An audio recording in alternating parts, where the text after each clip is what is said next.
Salmo 2.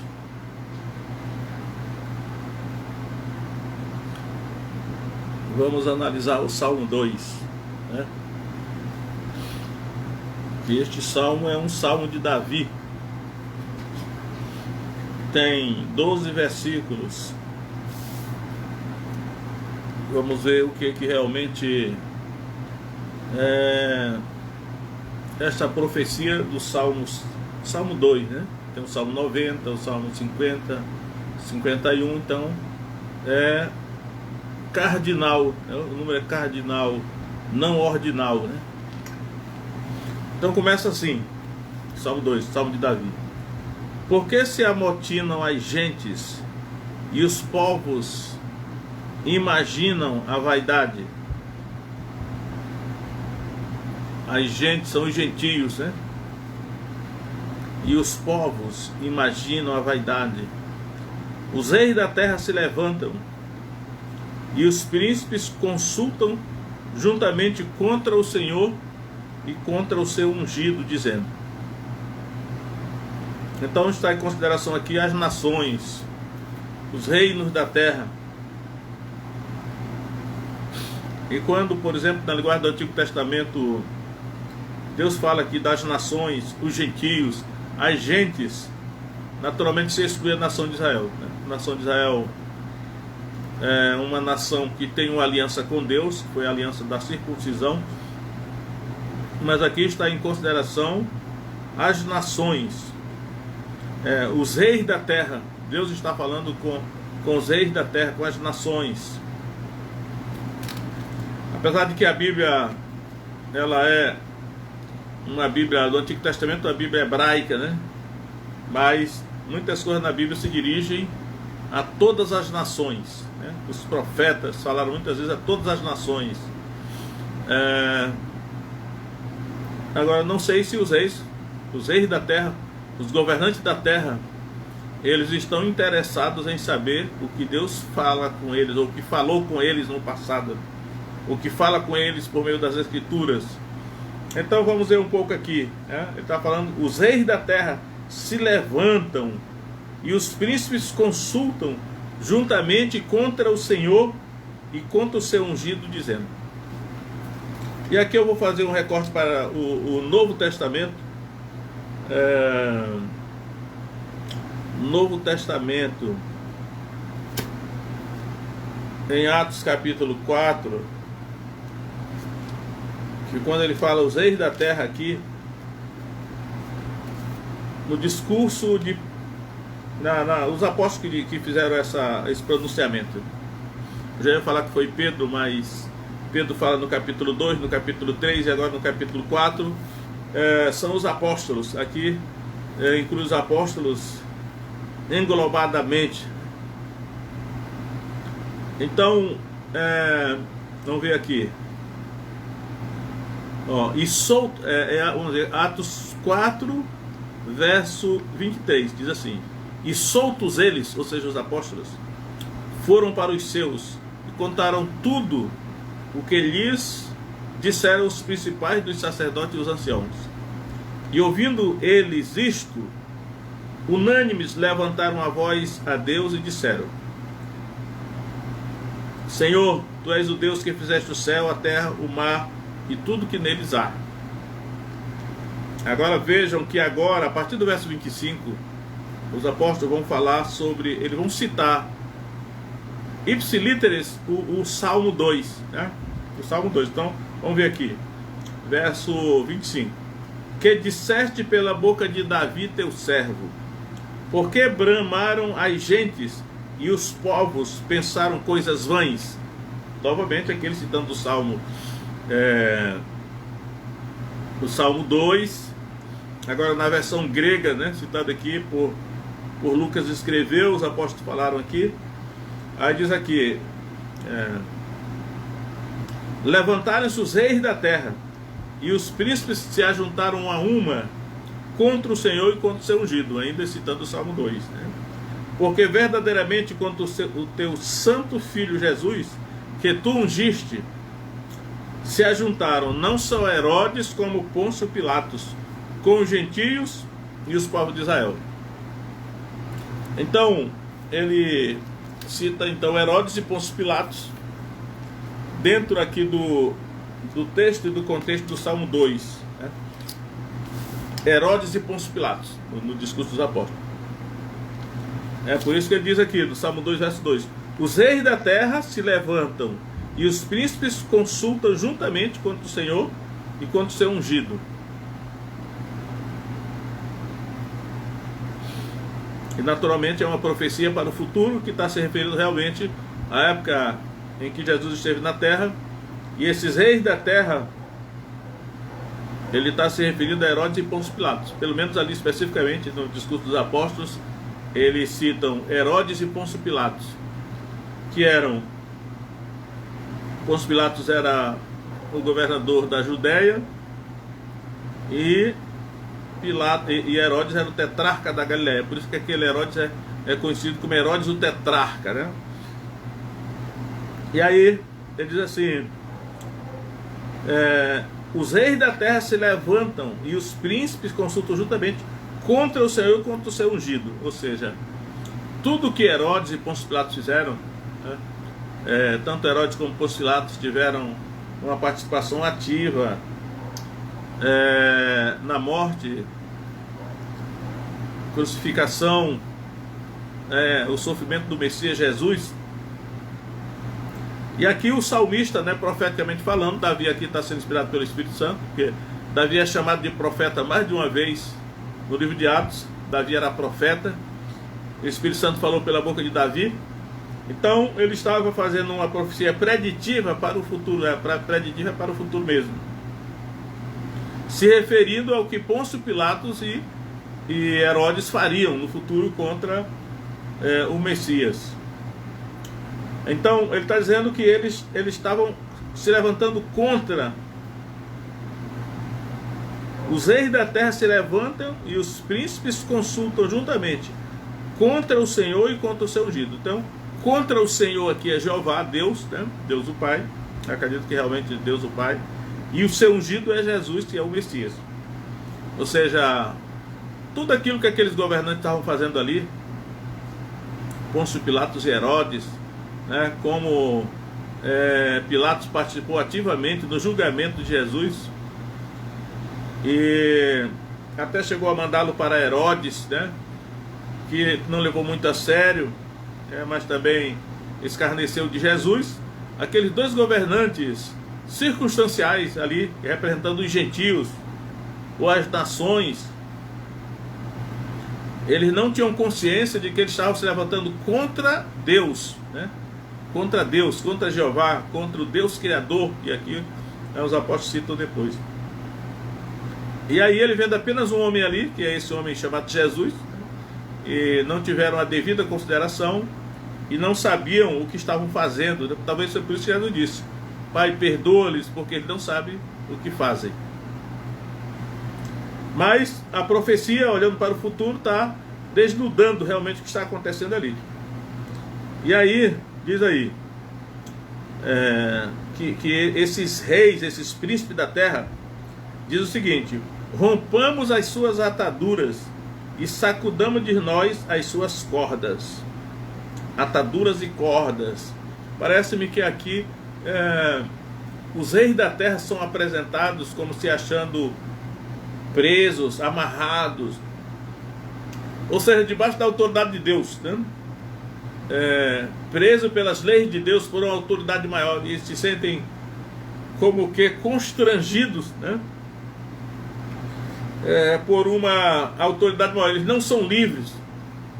Eu acho que essa é a questão, né? O ser humano, quando adquire poder, no caso os reis das nações, os governantes das nações, mesmo hoje, os governantes das nações, vamos dizer aqui, o governante do Brasil, o governante da China, o governante da Rússia e de qualquer nação, será que eles têm consciência de que existe um poder maior acima deles, que eles estão presos, eles estão atados, amarrados por essa autoridade superior que está acima deles e que eles não podem fazer o que querem, mas que eles devem agir de acordo com as ordens, as leis, né, de Deus que governa lá de cima.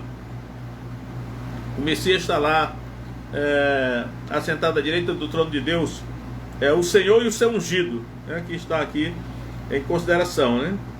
Então ele diz lá: rompamos as suas ataduras e sacudamos de nós as suas cordas. Ou seja, os governantes das nações gostariam de não ter limite, né? De se achar assim supremos, por exemplo, de não ter a quem prestar contas, fazer o que dá na telha. Mas eles sabem que isso não é possível, porque existe acima deles um governo, o governo de Deus, a teocracia, né? Eu falei uma teocracia que governa a terra, e que esses governantes, de certa maneira, estão presos, tem que dar satisfação, tem que prestar contas a essa autoridade maior. Mas aqui está em curso, pelo que o Salmo está descrevendo, uma rebelião, né? Eles estão realmente, a palavra amotinados, eu usei essa palavra amotinado, porque o verso 1 diz: porque se amotinam as gentes. Motim, essa palavra motim eu a conheci, eu acho que desde que eu era criança ou adolescente, que eu lia gibi, e sempre tinha a ver com navio pirata, né? Os marinheiros se amotinaram contra o capitão do navio, se rebelaram, era motim. Mas aqui a tradução usa aqui, né? Porque se amotinam as gentes, ou seja, os gentios, ou seja, as nações, né? E os povos imaginam a vaidade.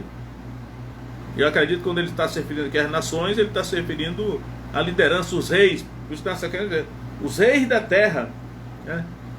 E os príncipes da terra, são eles que se amotinam, estão amotinados, estão em rebelião, estão em rebeldia contra Deus e contra o seu ungido. Sabemos que esse salmo aqui, mesmo sendo pela ótica do Antigo Testamento, que a revelação é progressiva, né? O Antigo Testamento, ele não fala claramente a respeito de que Deus tinha um filho, né? Mas aqui ele se refere ao ungido, o Messias, o ungido, o Cristo. E aí os reis da terra estão dispostos a se rebelar, a se amotinar contra a teocracia, contra Deus que governa, né? E aí é um desastre, porque eles realmente não sabem o que estão fazendo, né? Porque ninguém em sã consciência se rebelaria contra Deus, né? Ninguém em sã consciência se insurgiria, se amotinaria contra essa autoridade maior que está acima das nações e dos reis, e que é revelada aqui na terra por meio das suas leis escritas, no caso aqui é a escritura judaico-cristã. Eles não se amotinariam, não se rebelariam, né? Porque teriam medo, porque Deus trará juízo, né? Por isso que Jesus é chamado no Novo Testamento de Rei dos Reis e Senhor dos Senhores. Apocalipse diz: Rei dos Reis e Senhor dos Senhores. Então os reis da terra, no caso a gente chama hoje de presidentes, né? Ditador, governante, são os governantes. Na Bíblia é chamado tudo de reis, os que têm a autoridade das nações, os gentios, goim. Então esses reis, para eles terem liberdade, para eles se acharem a última instância, supremos, eles teriam que se rebelar e se amotinar contra o governo maior que está acima deles, no caso o governo de Deus e o seu ungido. O Antigo Testamento não tinha muito conhecimento sobre essa questão do ser ungido, porque quando falava do ser ungido aqui, no caso Davi, era o próprio Davi, era o rei de Israel que era ungido, né? Porque foi ungido com óleo e certamente também com o Espírito Santo, que é a autoridade para governar. Principalmente Davi teve essa experiência, né? Foi o primeiro rei de Israel ali que realmente ele se tornou uma figura assim emblemática dessa monarquia. Saul também foi ungido com o Espírito Santo, mas Saul fracassou, enquanto que Davi ele se tornou um modelo, né? De rei, de governante da terra. E aí eu vejo que Davi é o modelo ideal dos governantes da terra. Bem faria os governantes da terra se olhassem para a vida de Davi, para ver como é que um rei deve proceder na terra, né? E Davi ele conhecia Deus, ele sabia que tinha uma teocracia sobre a sua cabeça e que as leis de Deus é que deviam ser respeitadas, sob pena de ter uma prestação de contas, né? Tanto agora temporalmente como no futuro, né? No juízo final. Então o Salmo 2 está fazendo assim como que uma antevisão do reino do Messias, do que aconteceria no futuro. Por isso que esse texto de Atos 2 é citado, aliás, do Salmo 2 é citado em Atos capítulo 4, e Davi é citado lá textualmente também. Então, vamos continuando aqui no Salmo, que diz assim, verso 3, já li, né? Rompamos as suas ataduras e sacudamos de nós as suas cordas. Aí vem a reação de Deus: aquele que habita nos céus se rirá, o Senhor zombará deles. Eu acho interessante essa expressão aqui, né? A zombaria de Deus. Aquele que habita no céu. Deus continua habitando no céu. Ele não está aqui na terra, ele está no céu. Só que de lá ele observa todos os moradores da terra. Isso a Escritura diz, né? Então, vendo esse motim, essa rebelião dos reis da terra, até mesmo naquele momento histórico, quando esses reis, representados ali por Pilatos e Herodes, e Pilatos era o representante do Império Romano, governador romano, procurador romano, e Herodes também tinha a sua tetrarquia sob a autoridade romana também, que foi o imperador romano que os nomeou. Então o Império Romano, a monarquia romana,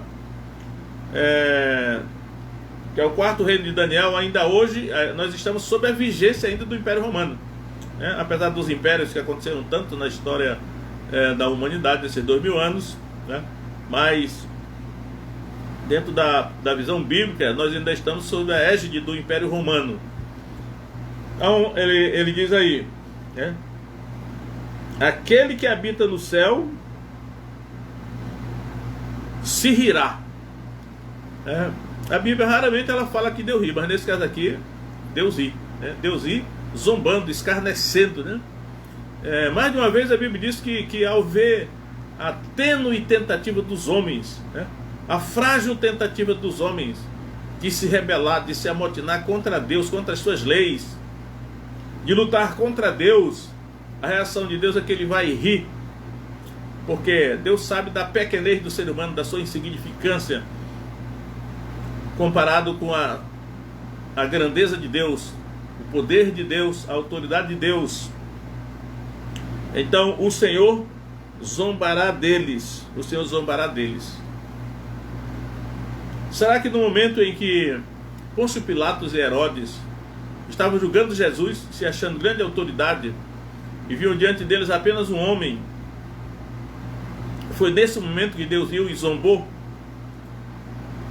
Provavelmente, é possível que Deus tenha dito: eles não sabem o que estão fazendo, com quem estão lidando, não sabem com quem estão mexendo. Era mais ou menos isso, né? Então, e hoje não é diferente, né? Hoje Deus olha do céu para os governantes da terra, os presidentes, os governadores, olha para os ditadores, ou seja lá o que nome for dado, mas a Bíblia chama os reis, né? Quem detém autoridade na Bíblia são os reis. O modelo ideal de sociedade é um reino. Toda a Bíblia ensina isso, né? O Brasil já foi reino, mas a proclamação da República, isso foi um golpe, né? Ainda hoje existe descendente da família real, Dom Pedro I, Dom Pedro II no caso, que ainda existe gente que reivindica, né, o retorno do Brasil à condição de reino, a monarquia, e que os descendentes da família real portuguesa, no caso Dom Pedro II, assumam o governo, né? Mas não vamos falar disso agora, né? O certo é que Deus, ele ri. Será que Deus ri quando vê os reis da terra se rebelando contra ele, se amotinando, né? Desprezando as suas leis, lutando contra as leis de Deus? É claro que ele ri por causa da tragédia que isso representa, porque vai ser um massacre, né? Só louco vai lutar contra Deus. Naturalmente esses reis da terra, eles estão sendo manipulados, enganados, ludibriados por Satanás e os seus anjos caídos, né? Senão não cometeriam essa loucura. Mas vamos lá. Diz aqui.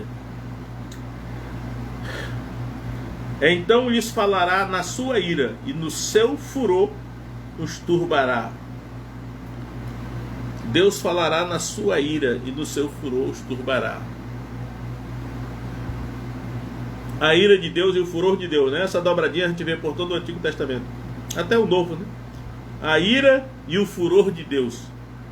Em resposta a esses reis, seja os reis da época de Davi, seja os reis da época de Jesus, né, que até mesmo o imperador romano, eu creio que era Tibério César, né? Eles devem ter conhecido a ira de Deus e o furor de Deus. E hoje, os governantes da terra, os reis da terra, por mais alto que estejam colocados e por mais poderosos que se achem, mas eles poderão conhecer essa manifestação da ira e do furor de Deus, né? Então lhes falará na sua ira, Deus falará na sua ira, e no seu furor os turbará. E aí podemos só imaginar o tipo de catástrofe, né? O tipo de juízo, o tipo de julgamento que Deus poderá trazer a um desses governantes que ignoram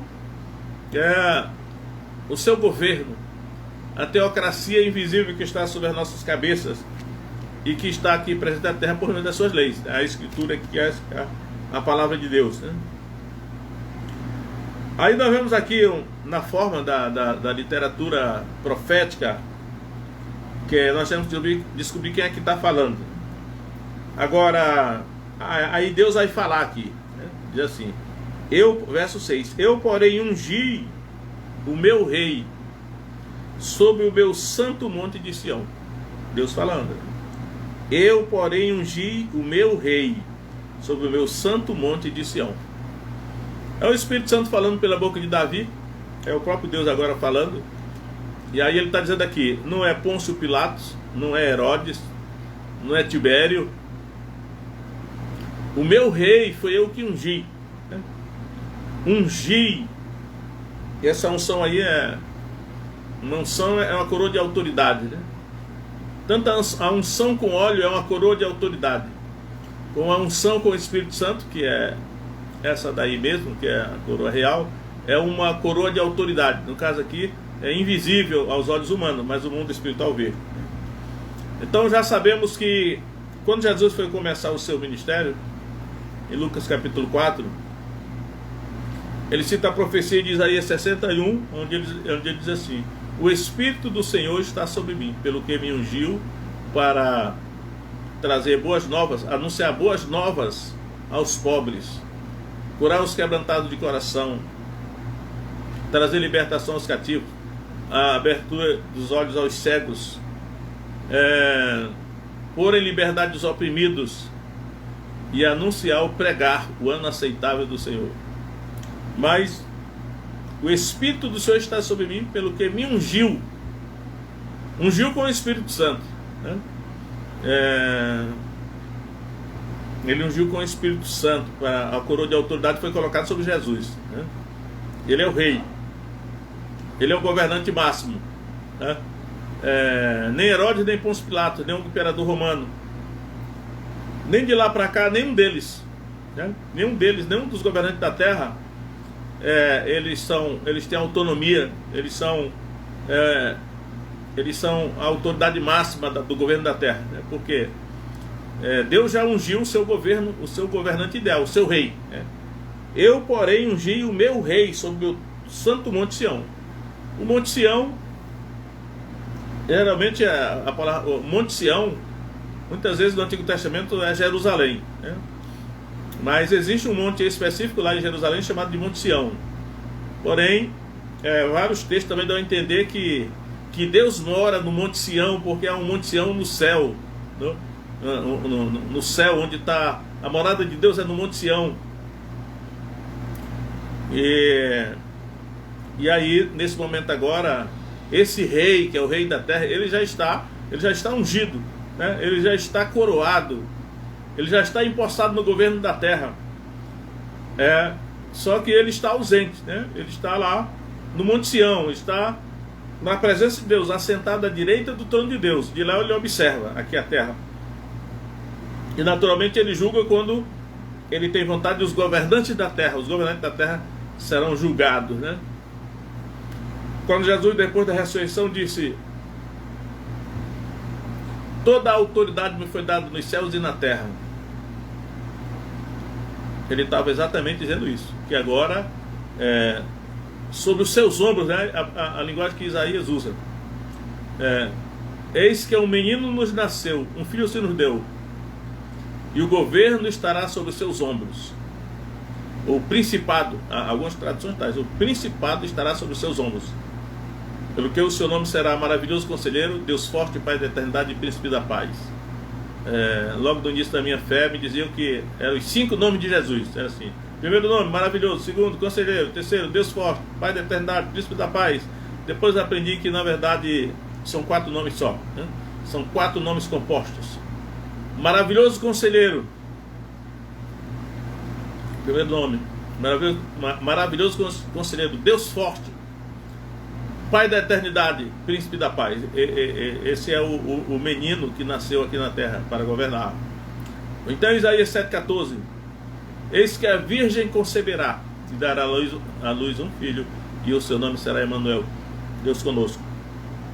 Então já existe um rei, já existe um governante na terra, só que ele está ausente da terra. Ele está observando lá do céu, assentado à direita do trono de Deus, observando a terra, deixando que a igreja faça o seu trabalho na ausência dele, até que ele venha para intervir, né?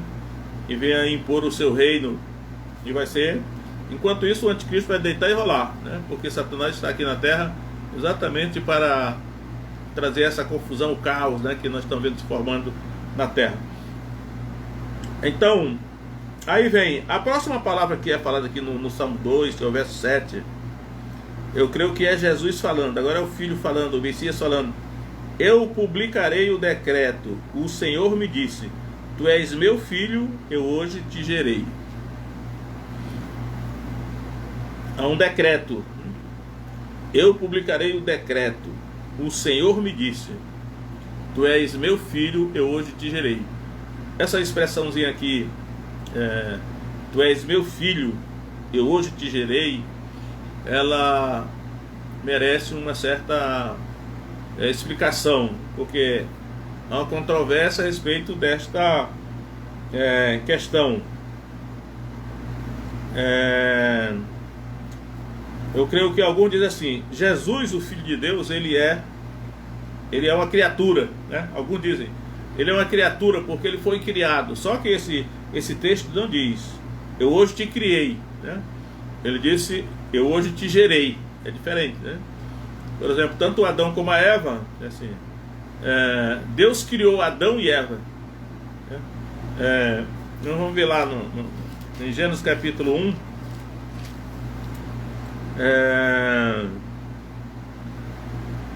verso 27. Criou Deus o homem à sua imagem, a imagem de Deus o criou, homem e mulher os criou, ou seja, macho e fêmea os criou. Então acreditei o que é a palavra hebraica bara, né? E criou Deus o homem à sua imagem. Bara, criar do nada. Alguns dizem criar do nada.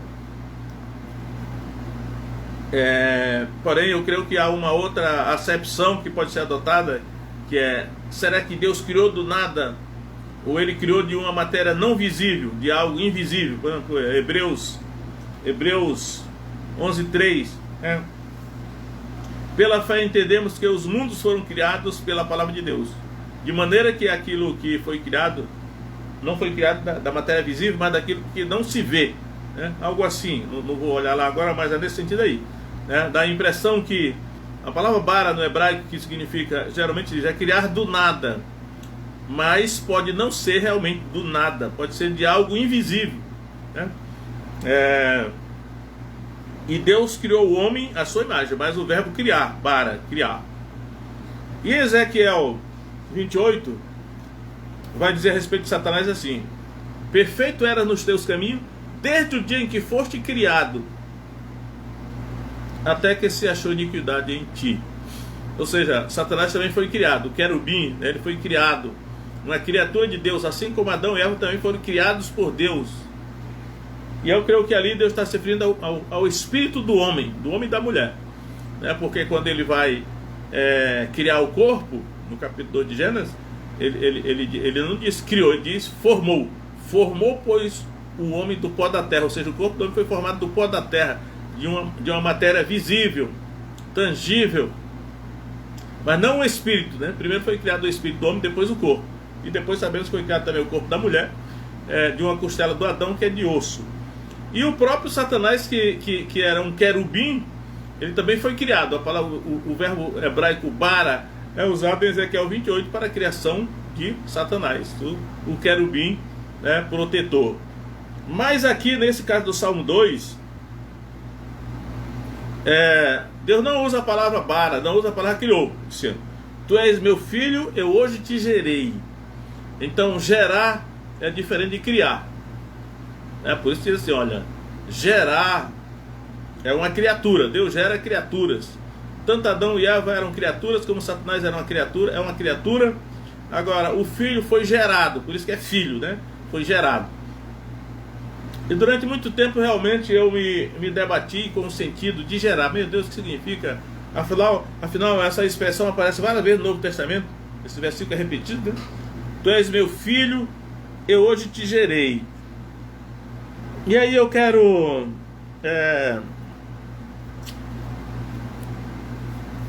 recorrer a outros versículos aqui para entendermos melhor o sentido dessa expressão, né? Que é muito importante essa expressão aí, né? De um debate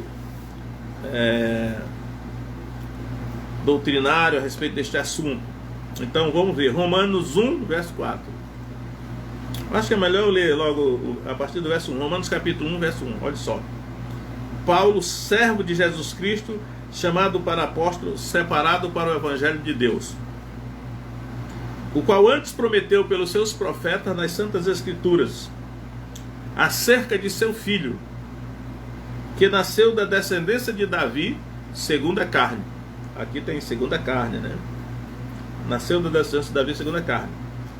Declarado filho de Deus, observe agora, declarado filho de Deus em poder, segundo o Espírito de santificação, pela ressurreição dos mortos, Jesus Cristo nosso Senhor.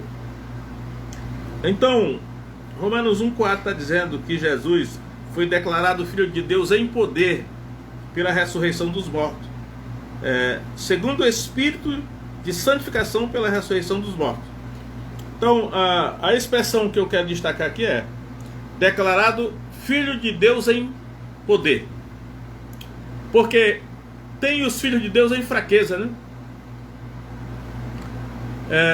Paulo diz assim, que Jesus foi crucificado por fraqueza, mas agora vive pelo poder de Deus. Existe o filho de Deus em fraqueza, que era o caso de Jesus na carne. É o nosso caso hoje na carne. Nós somos filhos de Deus sim, mas em fraqueza, o que é uma contradição, porque Deus não tem filho fraco, né? Por isso que quando Jesus dizia que era filho de Deus, os judeus se escandalizavam, porque ele está se fazendo igual a Deus. Então, filho de Deus em fraqueza é uma contradição, é um escândalo, né? Porque Deus não tem filho fraco, porque Deus não é fraco. O verdadeiro filho de Deus, ou pelo menos a realidade, a maturidade, a perfeição do filho de Deus é em poder. E aí ele está dizendo aqui que Jesus foi declarado filho de Deus em poder na ressurreição. Mas no batismo de Jesus, a voz que se ouviu do céu foi... Eu creio que aquela voz falou diretamente para Jesus, né? Tu és meu filho amado, em quem me comprazo. Tu és o meu filho amado, em quem tenho grande prazer. Por isso Satanás logo em seguida disse: se tu és filho de Deus, manda que estas pedras transformem em pães. Então, essa expressãozinha aqui, declarado filho de Deus em poder, pela ressurreição dos mortos, né? Declarado filho de Deus em poder pela ressurreição dos mortos. Por que Jesus foi declarado filho de Deus em poder somente pela ressurreição. Porque somente depois da ressurreição ele realmente se apresentou como um filho de Deus em poder, né? Um filho de Deus imortal agora, nesse caso aqui ela é imortal, né? Com um corpo glorificado, um corpo redimido nesse caso, da sua fraqueza, porque na verdade é porque nós, os seres humanos, como Jesus foi também, nos acostumamos e nascemos nesse corpo frágil. Paulo diz que é o corpo da nossa humilhação, e nós não percebemos a contradição de nós sermos chamados de filhos de Deus num corpo tão frágil. O nosso corpo é muito frágil, é um corpo de humilhação. Facilmente ele adoece, se fere, morre. Agora, na ressurreição, o corpo vai ser redimido e vai se apresentar um outro corpo. Então Jesus foi declarado Filho de Deus pela ressurreição, porque somente quando ele saiu do sepulcro, ele foi colocado lá um corpo mortal, né, um corpo frágil, corruptível, com a linguagem que Paulo usa, um corpo corruptível. E quando o corpo dele saiu daquele sepulcro, saiu um outro corpo. Ou seja, era o mesmo corpo, mas transformado, né? Porque Jesus disse assim: apalpai-me e vede que um espírito não tem carne nem ossos como vede que eu tenho. Ele disse: olha aqui, Tomé, coloca o teu dedo aqui nas minhas mãos, no sinal dos cravos, né? E no local aqui do meu lado, onde a lança do soldado romano atingiu, né? Que não sejas incrédulo, mas não sejas incrédulo, mas crente, né? Então, o que nós precisamos entender é quando Deus disse assim, no Salmo 2, começa no Salmo 2, a primeira citação original, profecia: tu és meu filho, eu hoje te gerei. Como é uma profecia, a profecia ela é atemporal. A profecia acontece, mas você não sabe o tempo. Tanto pode se referir a algo de hoje como daqui a 1000 anos, né, ou até mais. Então, o que eu creio depois eu vou mostrar o texto, mais um texto ou dois, diz assim: aquele sepulcro aonde Jesus foi colocado, seu corpo foi colocado, que na verdade é uma caverna, né? Eu estive lá, é uma caverna, e o corpo de Jesus foi colocado dentro daquela caverna, e depois de 3 dias ressuscitou. Sabemos que um anjo desceu do céu no 3º dia, removeu a pedra da porta do sepulcro, e o corpo de Jesus saiu de lá agora, um corpo ressuscitado, um corpo glorificado, um corpo incorruptível. Eu tô me abstendo de dizer um corpo imortal, porque eu tenho me perguntado ultimamente: será que o corpo dos anjos é um corpo imortal? Acredito que o de Jesus sim, né? Mas será que os anjos têm um corpo imortal? Eu acho que é algo que temos que ver, né? Mas, vamos lá. Aquela caverna é um útero, né? Aquela caverna onde o corpo de Jesus foi colocado é um útero. E dentro daquela caverna, naqueles 3 dias, o corpo imortal foi gerado ali. Foi ali que Deus disse: tu és meu filho, hoje te gerei. E quando saiu de dentro daquela caverna, o corpo agora era um corpo diferente, né? É aquele corpo, acredito que igual ao corpo dos anjos, ou o corpo que os crentes receberão na ressurreição. E aí eu quero citar aqui um versículo em Isaías 51, que diz exatamente isso. Se não é tão exatamente, mas que os irmãos aí julguem se é realmente ou não, né? Isaías 51, verso 1 diz assim: ouvi-me vós, os que seguis a justiça, os que buscais ao Senhor. Olhai para a rocha de onde fostes cortados, a rocha de onde fostes cortados, e para a caverna do poço de onde fostes cavados. Olha só, a caverna, uma rocha de onde eles foram cortados, e a caverna do poço de onde eles foram cavados. Olhai para Abraão vosso pai, e para Sara que vos deu a luz. Ou seja, ele está aqui dizendo que a rocha, né? A rocha onde eles foram cortados foi Abraão. É uma comparação, eu acho até uma metáfora aqui. E a caverna do poço, de onde eles foram cavados, é Sara, ou o ventre de Sara, ou o útero de Sara. Aqui Israel, né, a nação. Então a minha analogia é: a caverna, aonde o corpo de Jesus foi colocado, é um útero. E durante aqueles 3 dias, dentro daquele útero, né, que é no caso a caverna, um útero espiritual, diria eu, foi naqueles 3 dias que o corpo de Jesus foi gerado. Por isso que ele disse: tu és meu filho, hoje te gerei. Foi gerado um corpo espiritual, ou um corpo glorificado. Não sei se imortal. Eu acho que imortal sim. E aí a gente entende até porque que o corpo do cristão, ele deve ser sepultado. Esse costume que eu percebo que tem aos poucos se agigantado na nossa sociedade moderna, de cremar os corpos, eu acho que esse costume, eles não são costumes de Deus, né? Até prova em contrário, eu não me aprofundei nenhuma pesquisa sobre isso, mas eu tenho a impressão que esse costume de cremar os corpos, ele veio do paganismo, né? Mas não veio da revelação de Deus. Eu acho que toda a cultura, a revelação de Deus na Bíblia, ela aponta para o sepultamento dos corpos, né? Os sepulcros. Eu acho até que os egípcios tinham aquele negócio de sarcófago, né? Os egípcios até tinha questão até do embalsamamento, mas vamos até aqui a cultura revelada aos judeus. Toda sepultura é um útero. Toda sepultura é um útero.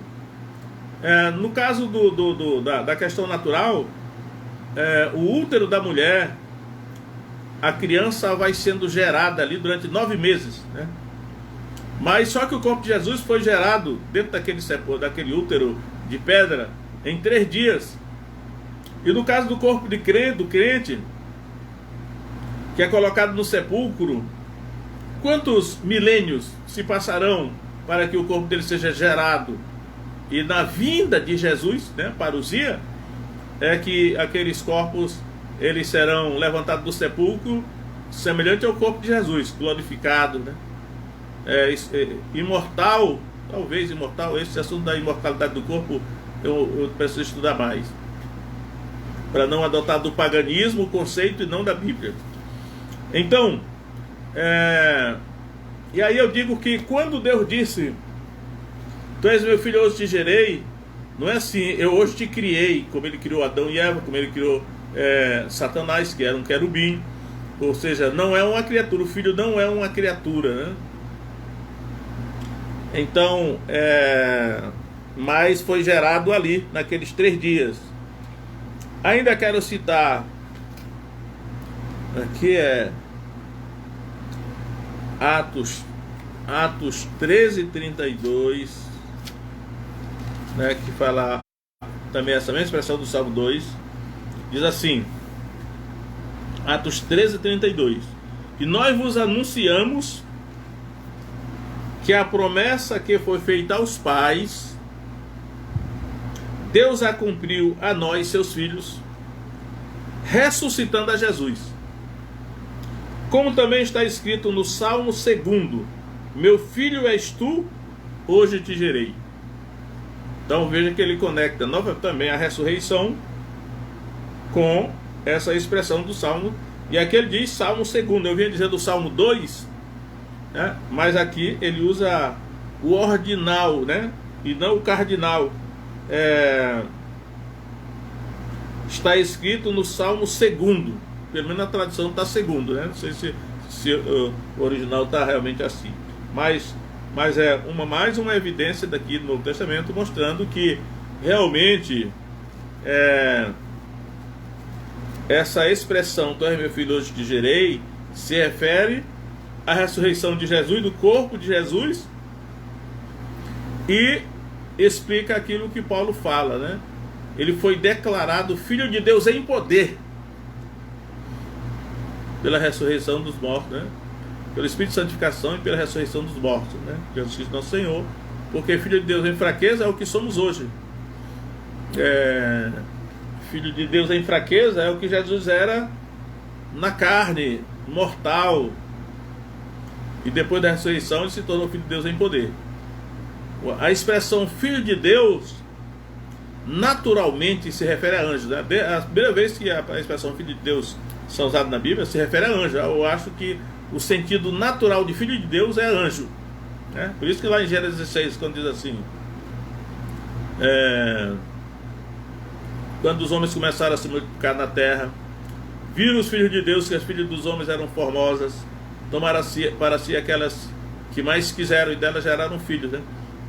Então aqueles filhos de Deus ali, o sentido natural é que realmente são anjos. Então não adianta fazer malabarismo hermenêutico para dar outro sentido, porque o que está escrito, nós entendamos ou não. Agora, Salmo 2, voltando para o Salmo 2, verso 8: pede-me e eu te darei as nações por herança. Agora é Deus que está falando, o Pai está falando novamente agora, né? Intermediando aqui a fala do filho, a fala do pai, a fala de Davi. O Espírito Santo está usando Davi. Então diz aí: pede-me e eu te darei as nações por herança e os fins da terra por tua possessão. Tu os esmigalharás com uma vara de ferro e tu os despedaçarás como a um vaso de oleiro. Então Deus o Pai está falando para o Filho, no caso o Messias, Yeshua, ou Jesus, né? E Deus está dizendo, pede-me. Quando ele diz pede-me, porque tem aquele princípio, né, que percorre toda a Bíblia, que devemos pedir a Deus aquilo que Ele quer nos dar, né? Nada tendes porque não pedis, né? Tiago capítulo 4. Então ele está falando para o Filho, pede-me e eu te darei as nações por herança e as extremidades da terra por tua possessão, né? Tu os esmigalharás com uma vara de ferro, tu os despedaçarás como um vaso de oleiro. Ou seja, a autoridade seria tanta, ele teria tanta autoridade para fazer o que quisesse com a terra, né? Podia governar com um poder despótico, com toda a soberania para fazer o que quisesse, mas ele diz, pede-me. Ali ele está falando para o Filho. Eu acredito que em algum momento Jesus pediu, né, isso para ele. E as nações por heranças e os confins da terra por tua possessão. É interessante que essa promessa que Deus está fazendo aqui para o seu Filho, para lhe dar essa herança, a herança do Filho do Messias são as nações, as nações. É a mesma promessa, ou pelo menos é semelhante à promessa que é feita em Apocalipse capítulo 2. Apocalipse capítulo 2. Apocalipse capítulo 2. Onde é que está aqui? Capítulo 2 de Apocalipse. Está aqui. Mensagem à igreja de Tiatira.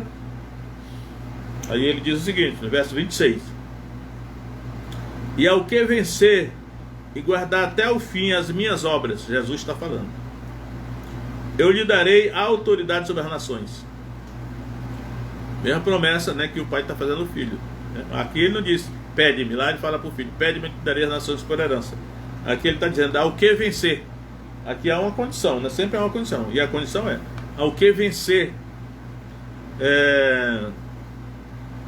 e guardar até o fim as minhas obras, eu lhe darei autoridade sobre as nações, e com vara de ferro as regerá, e serão quebradas como vaso de oleira. Mesma linguagem lá, né? Como também recebi de meu Pai. Ou seja, a promessa que Deus faz ao Filho de lhe dar as nações, eu te darei as nações por herança, as extremidades da terra por tua possessão. Agora Jesus está fazendo para os seus discípulos, né? Só que ele coloca aqui duas condições, né? Ao que vencer. E aí a gente tem que ver, ainda penso pregar uma mensagem sobre o significado de vencer. No livro de Apocalipse, é específico, né? No sentido de vencer. Por exemplo, aos olhos do mundo pode parecer uma derrota. No caso de Jesus, quando ele morreu crucificado, depois de entregue da mão dos romanos ali, pareceu aos olhos do mundo uma derrota, mas ali ele venceu. E aí eu lembro que Apocalipse 12:11 diz assim: e eles o venceram pela palavra do seu testemunho, pelo sangue do Cordeiro. Pelo sangue do Cordeiro, pela palavra do seu testemunho, e porque mesmo em face da morte, não amaram as suas vidas até a morte. Ou seja, eles venceram ali o dragão, e é o significado de vencer, é isso aí. E uma das condições é que eles não amaram as suas vidas até a morte. Eles estavam dispostos a morrer para não negar a sua fé, né? Para não arrefecer no seu compromisso com Jesus, que é o caso do Messias. Então, mas o Salmo 2, como uma profecia proferida por Davi, ela já aponta para o futuro reino do Messias, Jesus Cristo. E no caso aqui, ele não está falando dos discípulos de Jesus, está falando só do Filho mesmo. Acredito que é por isso que na tentação, em Lucas 4 e Mateus 4, o diabo leva Jesus até a um monte muito alto e mostra a ele todos os reinos do mundo, que no caso são as nações, são os reinos, né? E a glória deles, e diz assim: tudo isso te darei se prostrado me adorares, porque a mim me foram entregues e dou a quem eu quiser. Então Deus disse: pede-me e te darei as nações por herança. O diabo diz: eu te darei as nações por herança se prostrado me adorares. Naturalmente Jesus rejeitou, né, aquela oferta de Satanás, porque realmente não era apropriado, porque ele disse: ao Senhor teu Deus adorarás e só a ele servirás. Está escrito, né, no Antigo Testamento, a lei de Deus. E Jesus realmente, eu creio que ele já é mesmo o governante ungido de Deus. Ele já foi empossado, ele já está no governo, só que ele está ausente da terra e permite que a igreja faça o seu trabalho, diria até o seu trabalho de evangelização, né, a sua campanha política, para chamar as pessoas para votarem em Jesus, no caso aqui se rendendo a ele sem que ele esteja presente ou sem que ele manifeste todo o seu poder e toda a sua glória, né? Isso exige fé, como o ladrão na cruz fez. Então o Salmo 2, é uma profecia para o futuro, englobando todas essas coisas.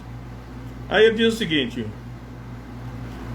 o Salmo 2 ele termina com uma advertência para os reis da terra, os governantes da terra, e eu diria de todas as épocas, né?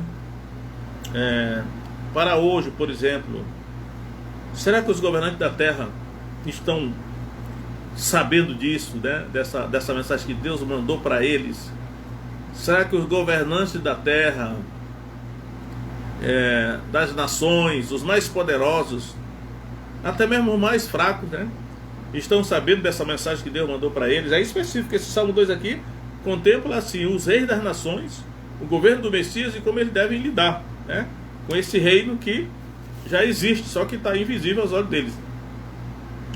Então, Salmo 2, verso 10: agora, pois, ó reis, sede prudentes, deixai-vos instruir, juízes da terra.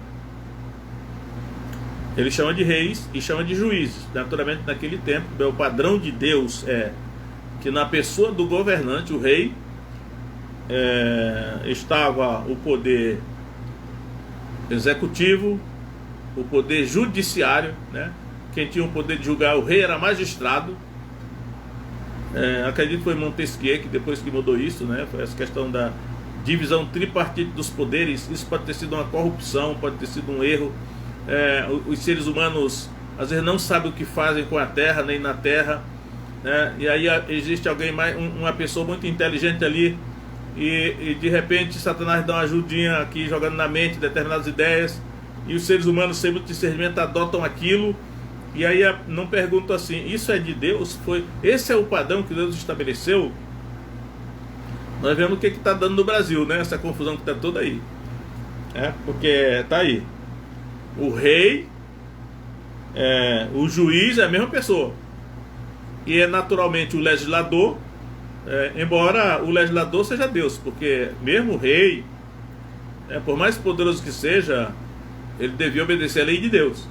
No caso, por exemplo, Davi, que foi o rei de Israel, Salomão, que foi provavelmente o maior esplendor e glória do reino de Israel, foi quando era Salomão rei, mas ele não estava ali com autoridade para fazer o que quisesse. Tinha as leis de Deus que regiam o governo dele. E na verdade ele quebrou essas leis e por isso ele falhou, Salomão, e falhou muito, né? Mas aqui Deus está mandando um recado para os governantes da terra. Agora, pois, ó reis, sede prudentes, deixai-vos instruir, juízes da terra. Instruir por quem? Por Deus, né? Por Deus, pelas leis de Deus. Quem sabe cada governante da terra deveria ter pelo menos 10 mandamentos do lado ali do seu trono, do seu gabinete. Muitos têm a Constituição, mas só que a Constituição foi feita por seres humanos. A lei de Deus está acima da Constituição. Os 10 mandamentos já são um bom resumo daquilo que Deus deseja que os governantes façam. Além de outras coisas, né? Aí diz aqui: servi ao Senhor com temor e alegrai-vos com tremor. Beijai o filho para que não se ire e pereçais no caminho, quando em breve se acender a sua ira. Bem-aventurados todos aqueles que nele confiam. Então, beijai o filho. Bar. Eu acredito que é bar. No hebraico é bem o filho, mas aqui eu acredito que é bar, no aramaico. Para que não se ire, né? O filho aqui é o filho de Deus, é o ungido. Ele está dizendo: é o meu rei que eu já ungi sobre o santo monte. Já existe um governante sobre a terra. Por mais poderoso que seja o governante da terra hoje ou em qualquer época, ele é apenas vassalo do governante que já existe. No caso é Jesus, né? Ele já foi ungido, ele é a autoridade.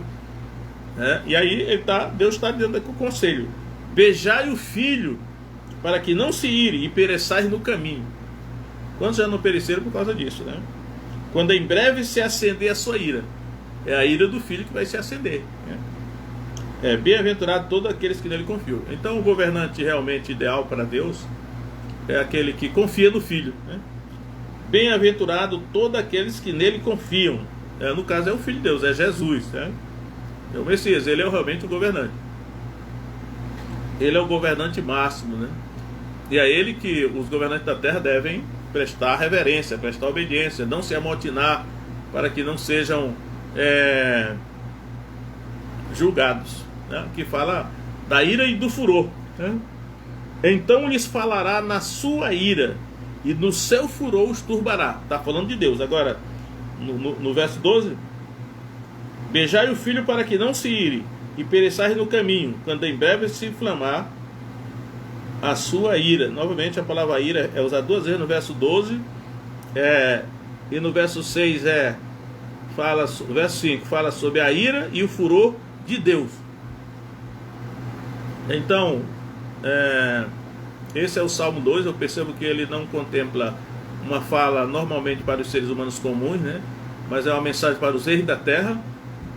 E como igreja nós devemos orar pelos reis da terra, pelos nossos governantes, para que eles tenham seus entendimentos abertos, né? Para se encaixar dentro desse padrão de Deus, para que nós sejamos felizes na nossa terra, né? Depois Paulo vai dizer: devemos orar antes de tudo, né? Orar pelos reis, por todos que estão investidos de autoridade, a fim de que tenhamos uma vida tranquila e sossegada, para que Satanás porventura não venha manipular, né? Controlar, aliciar o rei da terra para fazer o mal na terra e ser instrumento nas mãos dele, mas antes para fazer o bem nas mãos de Deus. Eu creio que o que sobra para nós é realmente orar pelos governantes, a fim de que eles se voltem para Deus, né? Herodes e Pôncio Pilatos, que são citados aí, eles falharam, mas cada um foi julgado da sua maneira. Naturalmente tem havido também governantes justos na terra aqui, que têm o temor de Deus e tem sido uma bênção para a sua nação. Espero que seja o caso do Brasil, em nome de Jesus, amém.